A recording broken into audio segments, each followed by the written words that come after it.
Daily Anupama serial की update जानने के लिए चैनल को सब्सक्राइब कर लें, लाइक शेयर कमेंट करें एंड 5 का बटन जरूर दबा दें। तो चलिए स्टार्टिंग करते हैं। आज की शुरुआत में अनुपमा कहती है, आज मुझे समझ में आ रहा है रजनी ने मेरा भरोसा जीतने के लिए भारती को अपनी बहू बनाया था। अब वो भारती को मोहरा बनाकर इस्तेमाल करेगी। जसप्रीत कहती है कि रजनी ने भारती और वरुण को वहीं भेज दिया होगा ताकि भारती को कुछ पता ना चले। अनुपमा कहती है कि तुम भारती को इस बारे में कुछ मत बताना। उस रजनी ने सारी हदें पार कर दी है, लेकिन झूठ भले ही कितना ही ताकतवर क्यों ना हो, जीत तो हमेशा सच्चाई की होती है और इस बार भी सच्चाई की ही जीत होगी। दूसरी तरफ रजनी पराग से कहती है कि हम चौल वालों को घर और पैसे दे रहे हैं, हम इनकी जिंदगी बना रहे हैं, ये लोग हमको दुआएं देंगे। रजनी पराग को भरोसा दिलाती है कि तुम अनुपमा की चिंता मत करो, मैं उसे संभाल लूंगी। असल जिंदगी में विलन ही जीतता है और मुझसे बड़ा कोई विलन नहीं है। पराग कहता है कि कुर्सी और पावर के नशे में तुम्हें शैतान बना दिया है। अनुपमा जी ने तुम्हारा क्या बिगाड़ा है? तुम वह रजनी नहीं हो जिसे मैं कॉलेज से जानता था। तभी रजनी कहती है, तुमसे कैरेक्टर सर्टिफिकेट नहीं चाहिए, मैं जैसी हूँ सही हूँ, तुम अपनी समधन की चिंता करो। वैसे भी सारी गलती अनुपमा की है, वह जरूरत से ज्यादा अच्छी है, इसीलिए बार बार धोखा खाती है।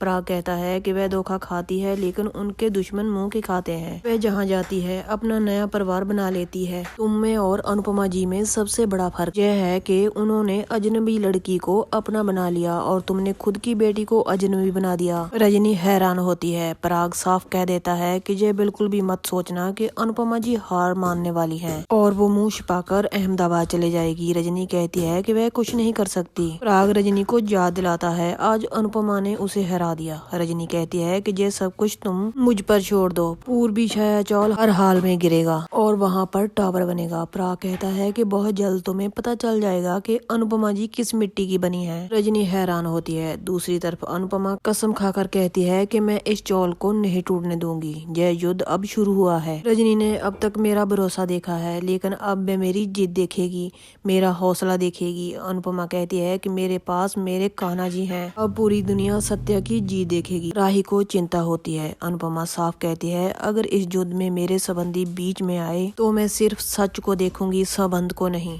यह युद्ध रजनी देसाई ने शुरू किया है, लेकिन इसे खत्म मैं करूंगी। सभी हैरान होते हैं। अनुपमा कहती है कि रजनी देसाई को चौल के हर इंसान से माफी मांगनी होगी। अनुपमा अपने हाथों की छाप देखती है और चौल वालों से कहती है कि ये छाप लोगों के भरोसे की ही निशानी है, तो मैं इस भरोसे का मान रखूंगी। मैं मरते दम तक यह चौल नहीं टूटने दूंगी। अनुपमा सबसे साथ मांगती है तो जसप्रीत, प्रेम, प्रेरणा, परी और ईशानी अनुपमा का साथ देते हैं, लेकिन राही दूर खड़ी रहती है। अनुपमा कहती है कि भले ही आप लोग मेरा साथ दें या ना दें, अगर पूरी दुनिया मेरे सामने खड़ी हो जाए तो भी मैं इस चौल को टूटने नहीं दूंगी। दूसरी तरफ तोशु सबको अनुपमा की खबर दिखाता है और कहता है कि मम्मी बुलडोजर के सामने जाकर लेट गई है। सभी हैरान होते हैं। तोशु कहता है कि मम्मी को चौल वाली की ही मसीहा बनने का सबक मिला है। लीला कहती है, मैंने तो मना किया था, लेकिन यह मेरी सुनती कहाँ है। तोशु और पाकी अनुपमा को दोष देने लग जाते हैं और कहते हैं कि उनको चौल वालों की जिम्मेदारी लेने की क्या जरूरत थी। मम्मी को लगता है कि उनसे ज्यादा समझदार दुनिया में कोई नहीं है,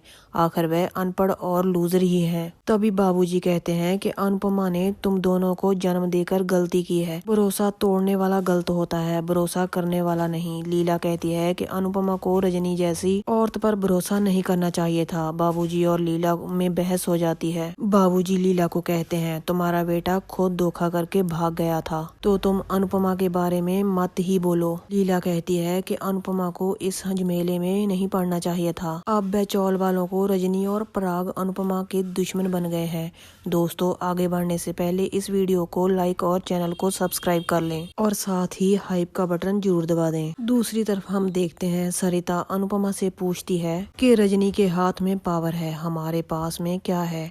तभी दो औरतें आकर अनुपमा को दोष देती हैं और कहती हैं कि तुमने हमें बर्बाद कर दिया, तुम्हारी वजह से मेरे पति की तबीयत खराब हो गई है, एक दिन तुम भी हमारे तरह बर्बाद हो जाओगी। अनुपमा को बददुआ देकर चली जाती हैं। अनुपमा हैरान रह जाती है। अनुपमा भगवान के सामने जाकर तिलक लगाती है। दूसरी तरफ लीला अनुपमा को वापस बुलाने के लिए कहती है। किंजल कहती है कि अगर मम्मी वापस आ गई सबको यही लगेगा कि मम्मी उन्हें धोखा दे रही है। बाबूजी कहते हैं तुम लोग अनुपमा को परेशान मत करना, मैं अनुपमा से बात कर लूंगा। पाकी और तोशु ईशानी और परी को वापस बुलाने का फैसला करते हैं। लीला को अनुपमा और प्रार्थना की चिंता होती है। दूसरी तरफ अनुपमा गुस्से में रजनी के घर जाती है। गार्ड्स अनुपमा को रोकते हैं लेकिन अनुपमा सख्त आवाज में उसे कहती है आज मेरा बहुत दिमाग खराब है, इसीलिए मेरे रास्ते में मत आओ। अनुपमा अंदर चले जाती है। इधर रजनी खुद से कहती है मैं तो जीत चुकी हूँ। तभी अनुपमा आकर कहती है कि तुम नहीं जीती, ये खेल तो अब शुरू हुआ है। रजनी अनुपमा को पानी देती है और कहती है कि सुबह से भाग दौड़ कर रही हो, थक गई होगी। अनुपमा रजनी से साफ पूछती है कि तुमने इतना बड़ा धोखा क्यों किया। रजनी कहती है कि मैंने ये सब पैसों के लिए किया है। अनुपमा पूछती है क्या तुम्हारे लिए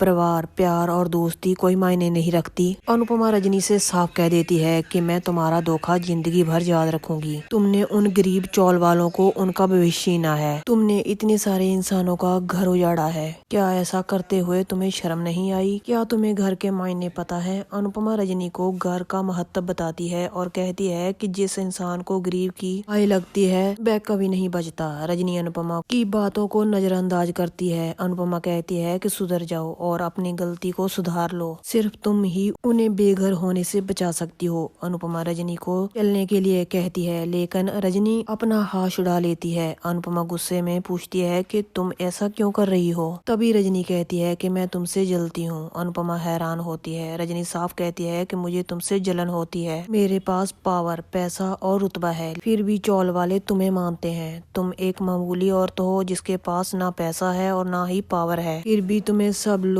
इतना चाहते हैं, उनके दिल में तुमने जगह बना दी है। मैं ऐसा कर नहीं पाई। रजनी हंसने लग जाती है और कहती है कि मेरे पास कुर्सी है लेकिन पावर हमारे पास है। अनुपमा हैरान होती है। रजनी कहती है कि मैं नेता हूँ लेकिन जनता अनुपमा की बात मानती है, इसमें मेरा क्या होगा। अनुपमा कहती है प्यार पैसे से नहीं मिलता, पावर भले ही तुम पैसे से खरीद लो, एक बार तुम इन लोगों से प्यार करके तो देखो, तुम सच्चाई के रास्ते पर तो चलो, फिर देखना यही गरीब लोग तुम्हारे कैसे पीछे पीछे घूमते हैं। तो यहीं पर दोस्तों इस एपिसोड का एंड हो जाता है। अगले एपिसोड में आपको देखने को मिलेगा कि रजनी सिक्योरिटी गार्ड को बुलाकर अनुपमा को घर से बाहर निकाल देगी। अनुपमा मंदिर में जाकर चौल वालों के लिए भगवान से प्रार्थना करती है। तभी पराग भी मंदिर में जाता है। अनुपमा उसे देखकर हैरान हो जाती है। आज का एपिसोड आपको कैसा लगा आप हमें कमेंट करके जरूर बताएं। चैनल को सब्सक्राइब कर लें, लाइक शेयर कमेंट करें एंड हाइप का बटन जरूर दबा दें। तो चलिए कल एक और नए एपिसोड के साथ मिलते हैं।